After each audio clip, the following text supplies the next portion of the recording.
Holla ballers and a bro fist to you all, and I am bro fisting in real style because we're going raiding. Oh, this is what I've been waiting for, man. The leveling is done, it's out of the way, we're capped. We managed to get our mounts thanks to a little agility enchant that dropped, and I managed to sell it on the auction house, and given the quests I turned in after 40, which I'd already banked up because I wanted to ding on stream, managed to get the gold, got our mount, we're poor, couldn't even afford to buy all my level 40 spells. Rend. Oh, Rend, you will have to wait your good turn, as I was less than 2 gold left in my pockets. But I earned my mount myself without being streamer privileged and like, please give me gold. So I was quite proud of myself for that. I really didn't think I was going to make it, but I did manage to do it, which was great. But this was the day I was really looking forward to, because this was the, like, in many ways, in terms of stream time, it's kind of the final day. This is the day we polish off the runes and get into the raid. I am going to do the raid on stream. Remember, I am committing myself to making sure I have a fully geared character and have experienced everything, because it just helps my critique and review. And I do, as you've probably realized along this journey, I have some really strong pros for Season of Discovery, but the problems are definitely showing that I think Blizzard should address in Season 3, but we'll do that in a different video. Okay. The game plan. Finish all the runes. I have done half of them. I only had like 3 remaining, but a couple of them are really long ones. In particularly the Dark Riders. The Dark Riders involves you traveling all the world, which in retail WoW would not be a problem. In Classic WoW, this is a monumental journey. You've got to go everywhere from Deadwind Pass to the Barrens to Desolus and back again Arathi Highlands. And what I didn't realize is that they're not soloable. I didn't realize they were going to be spawning elites. I quickly found out, of course. Thankfully, we did have some members of the community, well, particularly Nahe, our previous hardcore champion. If you missed our hardcore Tournament of the Death on Matgarah, he was the one who came out victorious, defeating, in total, it was 25 other opponents at Matgarah during hardcore. On his rogue, he was like, yeah, you're not going to be able to solo these. It was like, cool. But what we did do again, that wonderful Classic journey, is meet people who are on the same journey, which is what Classic does infinitely better than modern retail World of Warcraft, where practically everything is soloable, at least outside of raids, is you bump into people who are on that journey. And as much as I do hate the traveling, that travel time and longer respawn timers does allow people to congregate, and it is a good feeling, because you do bump into people who are like, oh, where should we go next, right? We're just strangers. So we stuck with our new friend all the way through Arathi, and what's cool about this is that he needed to go to the bathroom while we were waiting for the Dark Riders to respawn, but we're on this journey together, so although the Dark Rider respawned and we pulled it and it was dying, we're like, we can't kill it because our friend isn't going to get credit for it. And so we were like hanging on as its health was low, but it is an elite. It is hurting hard. So I'm like taunting off the rogue. I'm like trying to maintain our health as he came back at like 2% to tag it. He's like, oh, thanks so much, guys. And that is the community feel that is long dead since Warlords of Draenor in retail, is to have those moments, at least for me. I'm sure some of you have some moments like that you've had, but there's just less opportunity for them in retail WoW, like vastly less than you're finding in Season of Discovery. And the important thing here, because you might say, yeah, that's Classic WoW. No, Season of Discovery is made by the modern team. They still know how to do it. It's just the unfortunate truth is the way you do it is with longer respawn times, not being able to tag everything, so grouping up is passively encouraged, and having big travel times. So standing around for 5 minutes, it ain't even that bad. You chit-chat, you shoot the stuff. Like, there's a lot of pros and obviously cons to it that got lost in a more era of accessibility and efficiency, let's say. So I got those runes done, except for one, but by then I was kind of bored of doing runes and traveling, and I knew my next one was also like a traveling place. I tried to min-max them. I had a really horrible moment in the Badlands where I had a kind of free rune to get. You just kill a wandering guy. And it was there immediately as we got there, and killed him. I didn't realize you had to loot a chest afterwards, and then it despawned. It took us nearly 40 minutes to get that guy again, because he kept layering and disappeared, and we had people with eyes all over the map, and it was like, he's here, he's disappeared, he's phased out of existence. That was a bit criminal, but either way, let's get to the good stuff. Let's get to the raid, because that was the important part. I have to give props to Blizzard here. They did such a good job. They really did. And if you have been put off by Season of Discovery due to like, oh, I'm not leveling in Classic, I get it. but it is kind of worth it to play this raid, and I beg, and I know most people won't, play it blind if you can. Do it blind, because they've achieved something great here. Noma isn't my favorite dungeon of all time. In fact, I would rate it as one of my worst. I hate it, and I don't think I've ever 100% done everything, including the quests in there. I've done all the bosses, I'm sure, but there's a lot that goes on in that dungeon that's old, antiquated, doesn't make much sense. You kind of need to follow a guide for punch cards and all sorts of nonsense, and I've never done it all. It's been a one-and-done visit. Get the XP you can, get out. That kind of experience. This time, though, I got to experience bosses that are really cleverly designed. And the general theme, it's much better than Black Fathom Deeps, let me say that. The general theme that Blizzard's gone with is really cool. There's a bit of a puzzle to solve that's more complex than you find in Black Fathom Deeps, but nowhere near as complex as you would find in like probably a heroic raid plus. But if you know it, then you are never going to wipe to this boss again, barring someone being a colossal idiot. Like, that's what they've designed here. And this is wonderful, because this appeases both ends of the spectrum. For people like me who love problem solving and love assessing a boss without knowing anything about it, and like, okay, what challenges does this boss present to us, and how do we solve this problem? And particularly with the limited toolkits you have in Classic, it was great. Every single boss we wiped once on, and then we like cleanly killed them the second time. Brilliant. Absolutely brilliant. That's great. That's really cool. It's not a free ride, which is boring. It's something to discuss amongst the team. It's like, okay, we need to do X, Y, this has got elements. So going through the first boss, which I think was I might get the order wrong here. The tunnel boss was the first one. I will point out here, I'm tanking and I'm prot. Let me explain what happened here. So we did not, because it was coming to the end of the reset, have a tank available.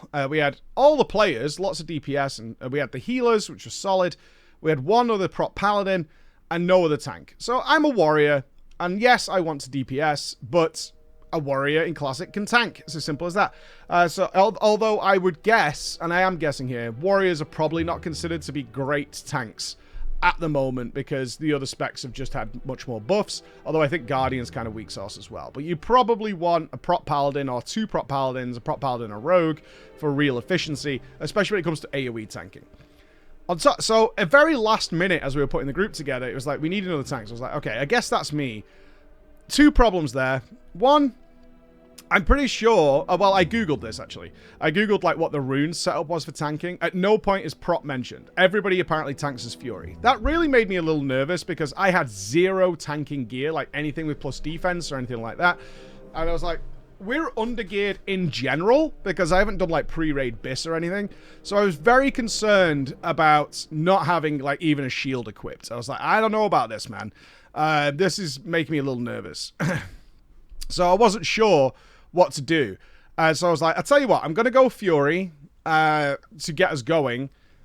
And if we start hitting something that starts brutally messing me up, I'll swap over to Prot, so we get Last Stand, we get a lot of benefits, extra armor, extra defense, things like that. Just to prop us up in that regard, because I'm not too concerned about DPS unless we hit a hard DPS check. I'm more concerned with not stressing the healers out. Like, I don't think lower overall raid DPS is a huge concern during prog, if mechanically we're solving all the problems, therefore everybody's taking way less damage and the healers are much more relaxed. So that was my mindset, and I was like, if this is cringe, if this is like really horrible, I'll go and swap to Fury. My Hearthstone is set in Ironforge, I can get back pretty quickly. That was the idea I went with. The second problem was I had no weapon skill, because I haven't used one-handers in a really, really long time. I did have a tanking dagger from phase 1, which was a nice fast dagger, and I had picked up a weapon from one of the runes, which was a 2.6 speed mace. And I was like, okay, I don't even have weapon skill, but we can solve that in raids, because usually we're going to be fighting trash. Our weapon skill will level really quickly. It will be fine. The first boss came along pretty quickly, which meant I had no weapon skill or anything, and my job was to taunt it. But again, a great boss. I liked the idea that they immediately present you with a puzzle. There's a nice toxic cloud. This will clean the ads out for you. Somebody gets to kite it. From what I could tell, there's no marker that you're being kited. You've got to recognize that as personal responsibility. Maybe add-ons are tracking that, but we didn't have that. Perfect. Absolutely great. And blitzing the boss, we obviously, we made the mistakes you would make in prog. Like, we killed the basilisk first, because it's like, let's get rid of the ad so we can zerg the boss. He just respawns the basilisk. So it's like, okay, well, let's not bother with that. We just off-tank that. I grab the ads when they spawn, get them off the healers, try and kite the thing in, and first pull was a wipe, second pull, done. Nice and simple. Then we move down again, so we have now the big toxic boss. Again, wiped first time while we're sussing it out. But great little mechanics. We've got a Grobulus mechanic that he's dropping pools. So we kite him around the edge of the room, make sure everyone's clear. He spawns some little ads which have way less HP, but if they reach the bracers, they respawn into larger, more dangerous elementals. So then we did some assignments. Assigned stuns out. My concussion blow will be on one, our rogue stun will be on another one, and the tank can hodge one. And then we have time to waving them down. Worked kind of perfectly, and our second pull, no stress on anybody whatsoever as we brought it down. Like, that's what I want to see. Struggle, think about it, implement, overcome. Great. My favorite boss in here so far was actually the Scorpion boss. I think it's like Scorpion mech type thing that required some group movement. This was a little bit more advanced than what I expected from Classic. Again, wonderful. We wiped a couple of times to this boss, because we were figuring out what is the solution to this problem. And then we realized, oh, you can bait these. Immediately we could figure out, okay, whoever gets arc cleaves onto other two. So then we need two groups, right? So we need two groups, and we need the arc to go onto either group. So this is a similar mechanic we've seen in like Maiden, and all sorts of other bosses do this kind of thing. Thaddeus has a little bit of this. And all we're going to do is put ranged on one side of the boss, be close, melee on the other. And all I'll do is, I made them two macros, and I was calling it over vent, is left next, right next. So that if you get the arc and it's right next, you go and stand with the melee. If you get the arc and it's the range next, you go and stand with the range. Simple as that. That didn't quite work out as I hoped, at least for a first pull, using that technique. But what we noticed as we were wiping is that, hey, the furthest person away always gets this mechanic. That's great, because immediately you could put the pressure on two people who are comfortable having that pressure, and then we can just have everybody else stay still and just zerg the boss, essentially. So that worked out really, really well. The only mechanic we didn't get right, I don't think, but we did kill it doing what we did here, which was two people, like we had one of the priests and one of the... We had volunteers. It was like, yeah, I can do it. We just alternated where the arc was going, is how the other magnetism mechanic worked. But as we were doing our kill, I noticed that the warrior, Shrimpsy, every time it got it like back to back like 7 times. That's more than coincidence.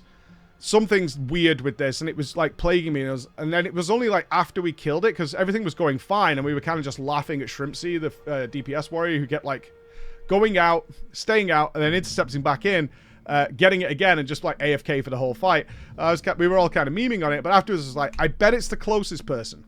Because it makes sense. If you're intercepting back in, you're likely to be very, very close up the boss's butthole. Therefore, you're going to get the mechanics. So I'm going to try that next week. I'm not Googling any of the answers. So it would have been my job as the off-tank, because I barely did anything there. And I was like, there's not really anything for me to do here, which is weird. There should be. So I'm thinking now, oh, I bet I go in and bait this out so that I just keep going backwards and forwards while the DPS can focus on tunneling the boss. So I'm going to try that out next week or next reset and see how that goes. The knockback boss. Very simple. We did wipe here because it's about recognizing his animation for where he goes. My immediate thought when he started... I could tell because it's on an open platform. I was telling the group, it's like, we're definitely getting knocked back here. There is no way they built this giant pedestal with a big open area that we're not getting knocked back on, right? It reeks of knockback. But it was like recognizing where the animation is of where he's going to go. When it first started casting, I was like, oh, maybe I bait it. So I was tanking it and facing it one way, and then it started casting and I moved, but it like turned and followed me is what I took from it. It was like, oh, so I can't bait it. Maybe I have to intercept back in, but that doesn't make sense because paladins and guardian druids and rogues wouldn't be able to manage that. So unless we shadow step, and I'm like, yeah, it kind of reminded me of the wind boss in Sanctum. I was like, that doesn't really work. There's another way of doing this. Maybe we get knocked into a wall. No, you get knocked over the wall. And then it was a case of, oh, it's just random, or it targets a player, but you have to recognize where the hand is. I was like, oh, okay, and killed it next pull. GG's, out the way. The second to last boss. Do I like this boss or not? Kind of, but It's very hard in Classic to recognize boss buffs and how they're interacting without reading about it or like checking logs and things like that as to how this is working, because in retail you very much will see a buff applied to a boss, or the animation is a bit more intense. Now the animations are here in Classic, they're just a little bit more discreet, and you generally see energy bars and things like that, which these don't have. So it's a council boss with a chicken, a sheep, a squirrel, and a dragon. So I was like, okay, we've got a council style boss. First couple of pulls, what do they do? Right, that's your first question, because as a raid leader standpoint, the first thing I'm looking for is like, how do we tank these for effective DPS? Right, so very apparent the sheep can't be tanked. He's untankable. Being in his melee disrupts you, stuns you constantly, and you don't want to be anywhere near the sheep. Okay, so we're going to ignore the sheep. Maybe it's range tank, maybe it's like range threat, because, you know, warlocks can do things and things like that. No, he's just randomly going to walk around. Okay, so what tanking combo do we use on the dragon, the squirrel, and the rooster at this point? And effective pulls in Classic here are a bit annoying. Misdirect would be so nice.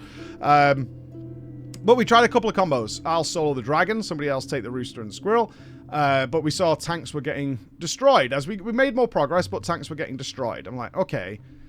Unlikely this is a 3-tank boss. However, we are near the end of the raid, so maybe our undergearedness is showing a little bit. Maybe. And then it was like recognizing, like, they were casting things. So we was checking our damage taken. It's like, okay, I died to overheat, or other people died to overheat. And the healers are asking, what is killing the melee here? What's happening? And all these questions are fun. Like, what is going on?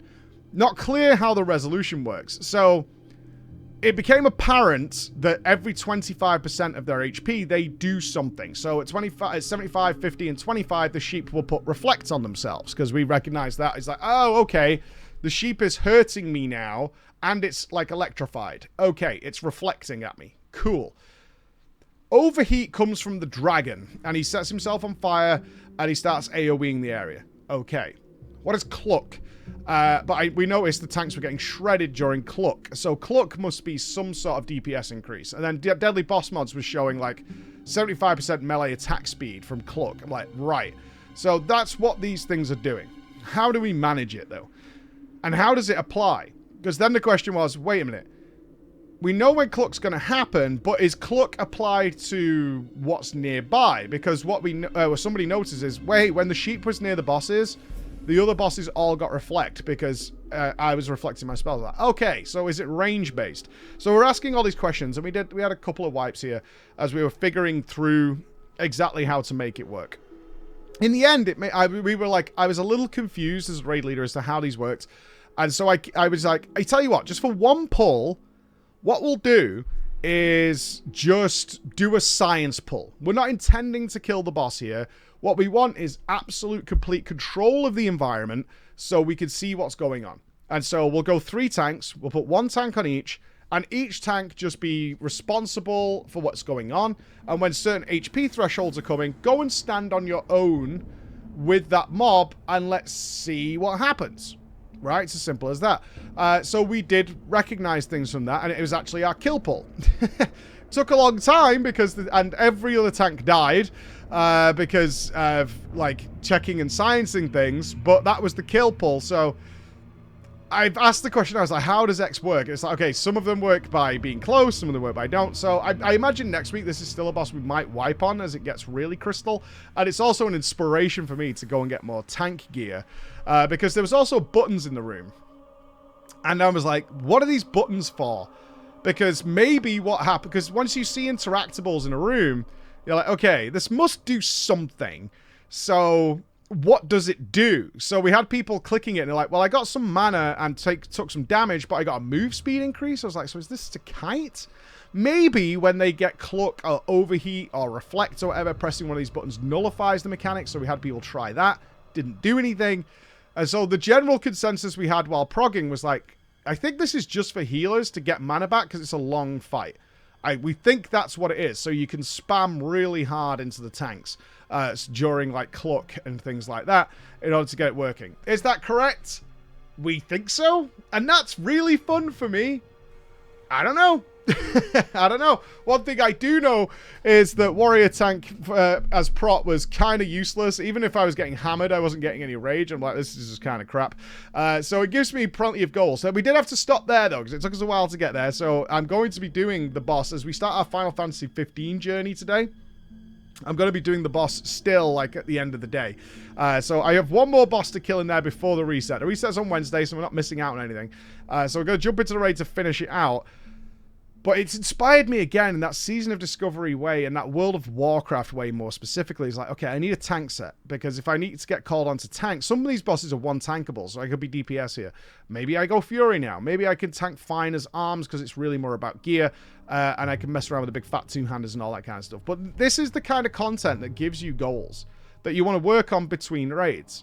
I really miss that because the goals for retail, certainly for a long time, have been set in stone before the expansion even starts. And it's basically just do all the Mythic Plus you can. Take whatever you can from it. Make sure you do your weekly chores and then do Mythic Plus in the middle, get stuff. And that's it.